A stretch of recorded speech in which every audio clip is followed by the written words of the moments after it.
you, bitch! Oh! Hi, everybody. Thank you so much for 20,000 subscribers. I really appreciate that.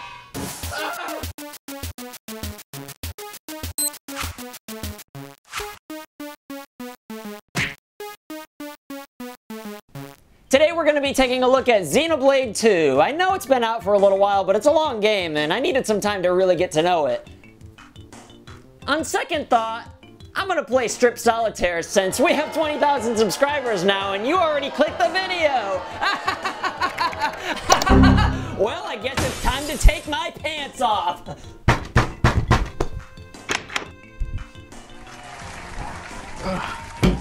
Shane? Is that really you? Cameron? Stop it right there. I thought you were dead this whole time, man. By all accounts, I should be. But your reign of terror has ended, Cameron. 7 shit jokes in one video? Really? I thought it was kind of funny. Really? Well, you just wanted to take all the glory for yourself, didn't you? You thought everybody was gonna forget about me. That's preposterous. I'm just glad to have you back safe and sound. Welcome back to the crew, buddy. So then you wouldn't mind if I hop in on this video then, would you, Cam? No, not at all. Feel free. Are you trying to make that Strip Solitaire video again? No. That was a goof. I'd never make people watch that. We're doing Xenoblade Chronicles 2 for the Nintendo Switch. Xenoblade Chronicles 2, huh? Well, I don't know shit about that franchise. Sounds great. Xenoblade Chronicles 2. Where do we begin? Not with the first two, because I didn't play them. Let me tell you why I suck. The first Xenoblade was on the Wii, and sadly, I did not partake in the Wii. I loved the GameCube, but when the Wii came out, there was people moving around and doing all this stuff, and I was just confused and scared. We would like to play.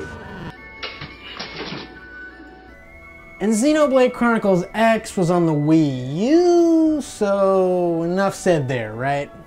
I mean, in all seriousness, I did have a Wii U. I sold it because my life got really hard and I needed money. What the fuck's going on with you? Come on, you piece of shit, let's go. We're live. And then came the Switch, and along with it, Xenoblade 2. Oh, that first reveal. I loved it, and I wanted a piece. Then just a few months later, we got a better look. And the people have built their countries and lives on top of these creatures. In the middle of this world stands the World Tree. We also got a look at this bad boy. The Xenoblade Chronicles 2 Pro Controller. And I said, you know what? I'm getting that thing, and I'm getting into this game, and I'm gonna love it. And I also needed another Pro Controller because whenever someone played Mario Kart with me, I was the good guy and used this, and that sucks, so. So let's dive into the actual game. What's it all about? Well, the cast of characters is charming to me. So we got Rex, the main protagonist. He's a salvager, which means he jumps into the cloud sea, which is a part of this big world with all these titans, and they got amazing lands on their backs and a forest and just magic and wonder and giant creatures on top of giant creatures. It's just great. And so Rex comes across Pyra in his salvaging journey. And Pyra is the Aegis, which is a super badass mega blade, which blades are what you use for fighting. We'll get more into that in a second. And Pyra's from this place called Elysium, which is where everything in this world comes from. Basically gods from there. And she's like, Rex, take me there, let's go, come on. And so he says, yes, let's do it. But guess what? There's bad guys. They're called Torna. Jin leads them. And he says, no, I want Pyra for my bad stuff, and I'm gonna do bad stuff, and we're gonna win, and we're gonna own the world, and you're never going to Elysium. And they say, yeah, right, and then they fight. They're dicks. Torna are just dicks, basically. That's all you need to know. They're fucking dicks. One of them actually joins you. It's Nia and her blade, Dromart. It's a tiger. He's pretty cool. You also get my ass. And we have my favorite duo of the whole game, Tora and Poppy. The most kawaii robot I've ever seen, and I've been to Japan several times. Well, Lottie frickin' da! She dances, she spins, she does all kinds of weird moves. It's great. And every time I see it, I smile, and my heart melts. Oh, my icy heart. Tora is a Nopon, and for some reason, they don't speak proper Japanese or English, whichever you choose. We'll get to that later too. And they seem like they're idiots, but they're actually geniuses. Tora made the first ever artificial blade, and he can't speak correctly for some reason. Oh, and also Poppy was almost a sex robot.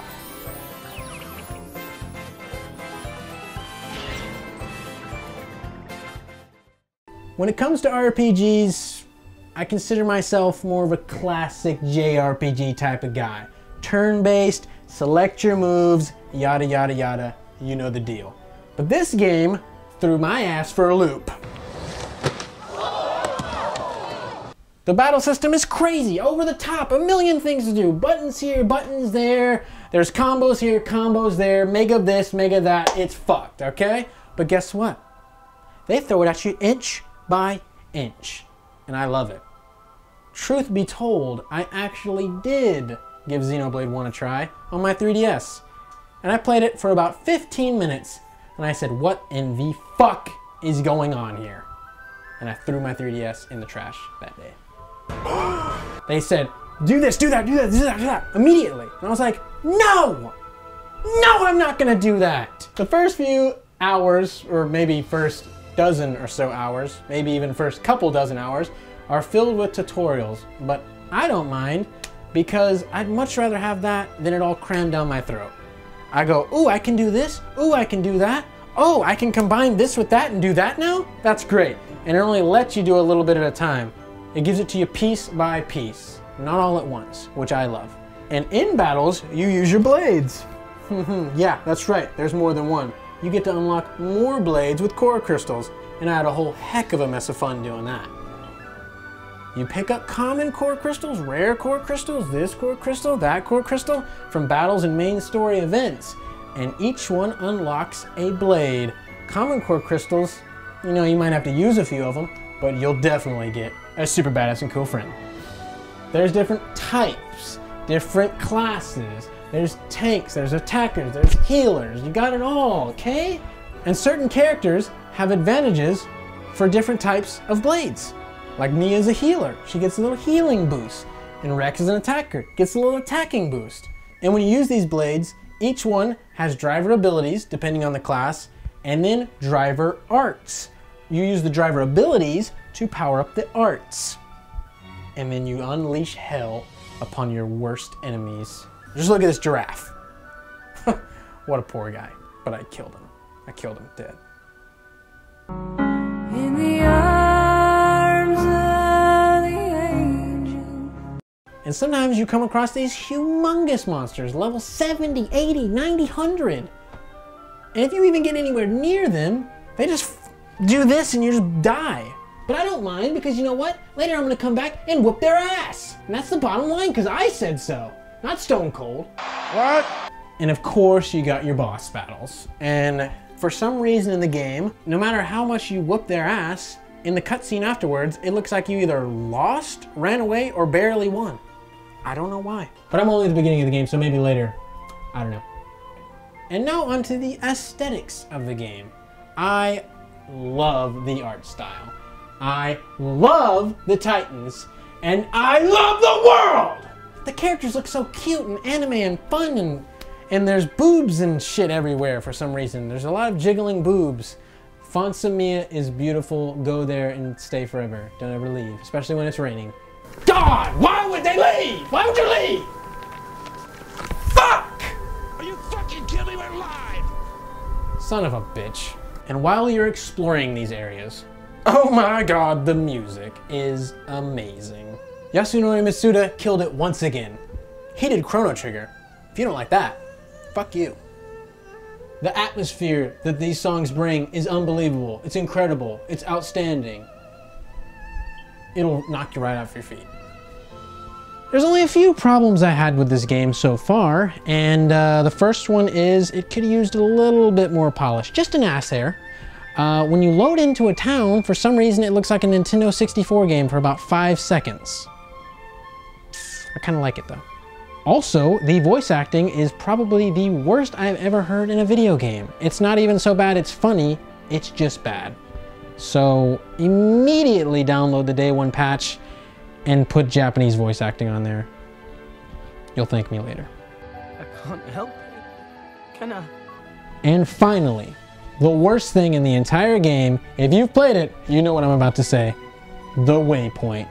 What in the fuck happened with this? Who in development used this and said, this is fun, this is exactly how a waypoint works. You just walk into walls all day and you have to Google where you're supposed to go. That's how waypoints work.